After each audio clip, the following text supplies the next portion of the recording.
రమణీయం. ఫెళ్ళున విల్లు విరిగింది. మైథిలి గుండె జల్లుమంది. సిరి వారిని వరించింది. వర్జన్య గర్జన వంటి ఆ ఫెరపెరార్భటికి సమస్త చేతనా ప్రపంచము సంభ్రమ చకితమై సమ్మోహితమైపోయింది.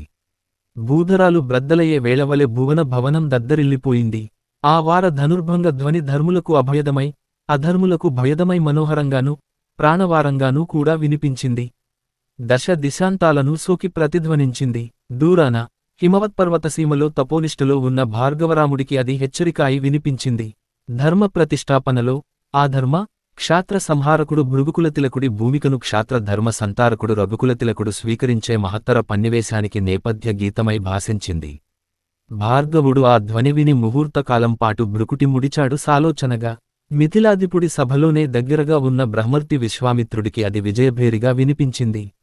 కృతయుగధర్మ ప్రవర్తనానికి నాంది ప్రస్తావన చేశావా ప్రభూ అనుకున్నాడాయన. దశకంఠ సంహారకాండలో పతాక సన్నివేశం ఆరంభమైంది అనుకుని ఆనందించారు దేవతలు. మా అన్న అనుకున్నాడు లక్ష్మణుడు సగర్వంగా. నా ప్రతిజ్ఞ చెల్లింది. భగవంతుడే నాకు అల్లుడవుతున్నాడు అనుకున్నాడు రాజర్షి జనకుడు తృప్తిగా, సగర్వంగా. నీలమేఘ శ్యాముడు రాముడు తాను విరిచిన విల్లును సగౌరవంగా వేదిక మీద ఉండి గురువుకు నమస్కరించి నిలచాడు. కళ్యాణమస్తు, లోక కళ్యాణమస్తు అన్నాడు గురువర్యుడు విశ్వామిత్రం. అన్న బలాన్ని తానెరిగిన కన్నులారా మనోవార వార ధనుర్భంగ దృశ్యాన్ని చూచి ముగ్ధుడు కాకుండా ఉండలేకపోయాడు లక్ష్మణుడు. విల్లును చేపట్టబోవడంలో సొగసు, నిలబెట్టి దక్షిణ పాదంగుష్టానికి దన్ను పెట్టి పంచి, త్రుటిలో అల్లెతాడు ఎక్కించడంలో ఒడువు, సౌలభ్యం, బాణం ఆరోపించడంలో మెలకువ, వారిని ఆకర్ణాంతం లాగబోవడంలో చూపిన అంగవిన్యాసం సమ్మోహనకరంగా తోచాయి. అవలీలా మానుష విగ్రహుడుగా గోచరించాడు అనుకున్నాడు లక్ష్మణుడు. ఈయన మా అన్నగారు. శివ ధనుర్భంగ్ గర్జనను మించిన జయఘోషతో లక్ష్మణుడు ప్రకృతంలోకి వచ్చాడు. రఘుకులానికి, రాముడికి, మిథిలాపతికి, మైథిలికి జయాలను, శుభాలను ఆకాంక్షిస్తూ వారిని కీర్తిస్తూ అప్పుడే తెప్పరిల్లిన సభికులు చేస్తున్న జయధ్వానాలతో హర్షధ్వానాలతో దిక్కులు పిక్కటిల్లుతున్నాయి. శివుడి విల్లు విరచిన ఈ నల్లటివాడి ఘనతను వందిమాగధులు ఉత్సాహంగా అనర్గళంగా గానం చేస్తున్నారు. లక్ష్మణుడు సగర్వంగా సభనంతా కలయజేశాడు. ఎదుట జనకరాజు ఉత్సాహంతో ఉప్పొంగిపోతూ రామా ఇటురా నాయనా అన్నాడు తాను ఒక మెట్టు దిగుతూ. విశ్వామిత్ర సమేతుడై రఘురాముడు ఒక అడుగు ముందుకు వేసేవరకు మరోసారి హర్షధ్వానాలు చెలరేగాయి. బిరగబోతున్నదేమిటో అందరికీ తెలుసు. జరగబోతున్నది అందరికీ ఆనందకరమైనదని కూడా అందరికీ తెలుసు.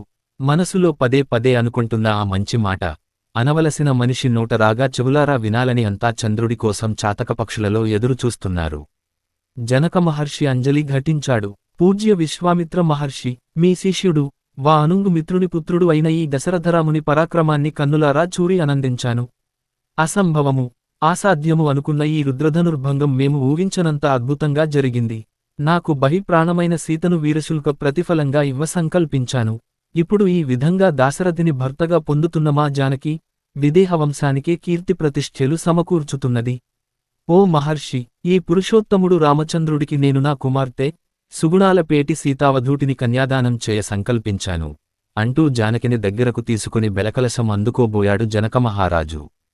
హర్షధ్వానాలతో మంగళవాదాలతో సభ మార్మోగింది. రామచంద్రుడు ఒక్కమారు విశ్వామిత్ర మహర్షి వంక చూచి వినయంగా తల పంచుకున్నాడు.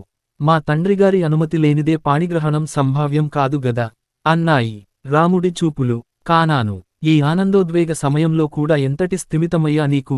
ముహూర్తకాలం పాటు సౌమిత్రి వదనంలో తొంగిచూచిన గౌరవ భావరేఖ అంది. అది న్యాయమే, అవశ్యకరణీయమే అని ఆమోదించింది గురువుగారి మనస్సు.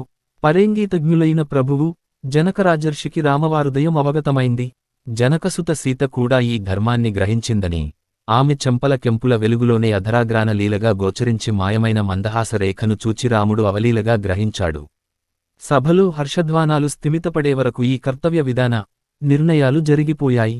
కావున ఓ బ్రహ్మజ్ఞాన సంపన్నుడా, ఈ శుభ వర్తమానాన్ని దశరథ మహారాజుకు అందజేసి వారిని ఆహ్వానించడానికైనా మంత్రులను అయోధ్యకు వంప సంకల్పించాను. ఇందుకు తాము అనుమతించవలెను అన్నాడు జనకమహారాజు.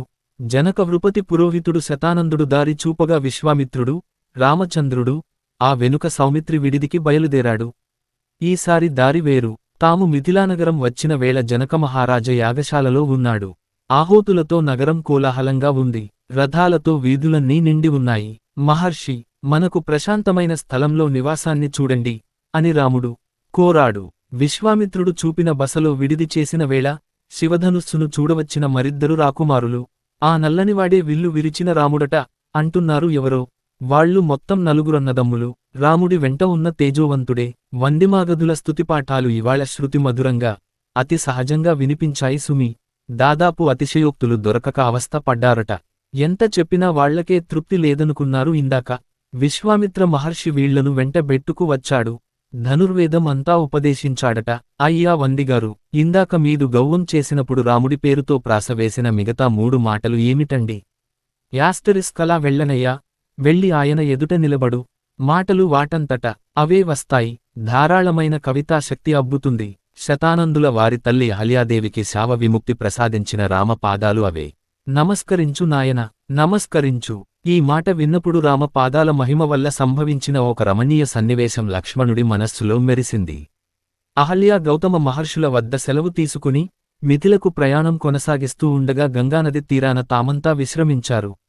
మరునాడు ఉదయం నదిని దాటడానికి పడవ ఎక్కబోయే వేళ ఈ రామపాదమే పేచీ తెచ్చిపెట్టింది. పడనవాడు ఒక్క నమస్కారం పెట్టి వెళ్ళిపోబోయాడు. ఏమయ్యా, గంగ దాటించవా అన్నారు విశ్వామిత్రులవారు. స్వామి, మీ వెంట ఉన్న ఆ నల్లనాయన పాదధూళి సోకితే రాళ్లు ఆడవాళ్లుగా మారుతున్నట్టు విన్నాను బాబూ. నాకున్నదల్లా ఒక్కటే పడవ. ఇప్పుడాయన కాలు మోపగానే ఇది ఇంకో ఆడదిగా మారిపోతే నా గతేం కామా? నన్ను దయచూడండి అన్నాడా పడవవాడు గడగడ వణుకుతూ. అందరికీ నవ్వు వచ్చింది. భయపడకయ్యా, అలాంటిదేమీ జరగదులే అన్నారు విశ్వామిత్రులవారు నెమ్మదిగా నవ్వుతూ. అదుగో తనలో తాను నవ్వుకుంటున్నాడే అందగాడు, ఆయనే లక్ష్మణుడు, సుమిత్రాదేవి కుమారుడు. అపర విష్ణువులా ఉన్న ఆ చిన్నవాడికి ఊర్మిళాదేవినిచ్చి పెళ్లి చేస్తేనో జనవాణి అని ఆనందిస్తున్న సౌమిత్రి ఉరికిపడి చుట్టూ చూచి తల వంచుకుని అడుగు చురుకుగా వేసి అన్నకు దగ్గరగా వెళ్లాడు. అన్ని కక్ష్యలూ దాటి సింహద్వారం సమీపించేసరికి రథం ఆయత్తమై ఉంది.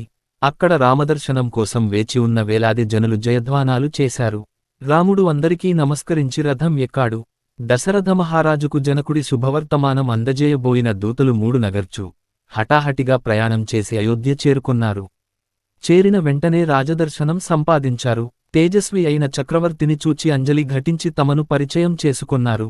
ఆ స్నేహమయుడి ప్రియవాక్కు విని ధైర్యం తెచ్చుకుని మాట్లాడారు. రామలక్ష్మణుల క్షేమం తెలిపారు. శివచాడ ఖండనోదంతాన్ని విన్నవించారు. జనక మహర్షి హృదయాన్ని, కళ్యాణ సంకల్పాన్ని వివేదించారు. దశరథ మహారాజు సంతోషంతో ఉప్పొంగిపోయాడు. తమ ఉపాధ్యాయులు వశిష్ఠ వామదేవుల ఆమోదంతో మర్నాడే మిథిలకు ప్రయాణం కావాలని నిశ్చయించాడు. ధనకనక వస్తువాహనాలతో ప్రయాణానికి సర్వం సిద్ధమైంది.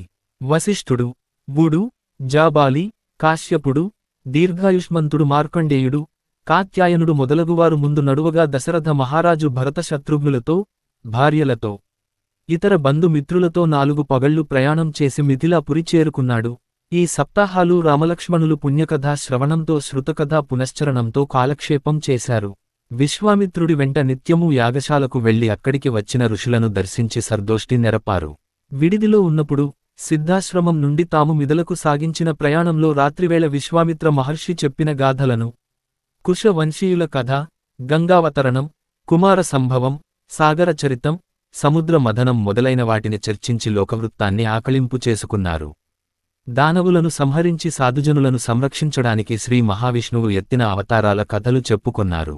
అక్కడ జనకరాజు అంతఃపురంలో కూడా ఈ 7 రోజులు పుణ్యకథలే వినిపించాయి. అక్కడ పుణ్యకథానాయకుడు ఒకడే, పురుషోత్తముడు రాముడు. చెల్లెళ్ళు కూడా జానకికి ముప్పొద్దులా రామకథలే చెప్పారు. చెప్పిన కొద్దీ ఊరేవి, ఊరిన కొద్దీ ఊరించేవి. దశరథ మహారాజు వస్తున్నాడన్న వార్త రాగానే జనకుడు ఉపాధ్యాయ, మంత్రి పరివార సమేతుడై కాబోయే వియంకుడు అయోధ్యా నగర చక్రవర్తికి ఎదురేగి స్వాగతం చెప్పాడు. వారందరినీ యజ్ఞశాలకు తీసుకువచ్చి మర్యాదలు చేశాడు. ఆశ్చర్యార్థక చిహ్నం, తాము మా భూమికి రావడము నా భాగ్యము. వశిష్ఠాది మహర్షులంతా కూడా ఈ శుభకార్య సందర్భంగావైనా ఇటు రావడమునా సుకృత ఫలమనే తెలుస్తున్నాను. ఓ రాజా, రామచంద్రుడి పరాక్రమ విధవం తాము మేము కూడా గర్వించవలసినది.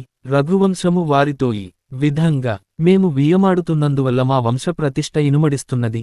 రేపు యాగం సమాప్తం కాగానే వశిష్ఠ విశ్వామిత్రాది మహర్షుల ఆశీర్వచనంతో తను ఆమోదంతో సీతారాముల కళ్యాణం జరిపించవలెనని సంకల్పించాను అన్నాడు జనకుడు.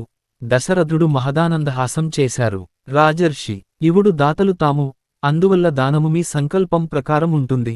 తాము ఏమి ఇస్తామన్నా ఎప్పుడు ఇస్తామన్నా అందుకోవడమే మా వంతు అన్నాడాయన. ఈ ప్రియ వచనానికి జనకరాజర్షి అక్కడి పెద్దలు అంతా ఎంతో సంతోషించారు. ఆ రాత్రి దశరథుడు సూర్యచంద్రుల వంటి పుత్రులిద్దరినీ తన వద్ద కూర్చోబెట్టుకొని వారి వనజీవన యాత్రా విశేషాలను గుచ్చిగుచ్చి అడిగి తెలుసుకొన్నాడు. సద్గుణ వీధి రాముడు వినమ్రతతో స్వీయ ప్రతాపాన్ని ప్రస్తావించని సందర్భాలలో తండ్రి తన చిన్న కుమారుడి వంక చూచేవాడు. లక్ష్మణుడు నవ్వి ఆయా విశేషాలను, అన్నగారి ప్రజ్ఞాప్రాభవాలను మహోత్సాహంతో వర్ణించి చెప్పేవాడు. ఈ విధంగా ఆ రాత్రి ఉత్సాహవంతంగా గడిచిపోయింది.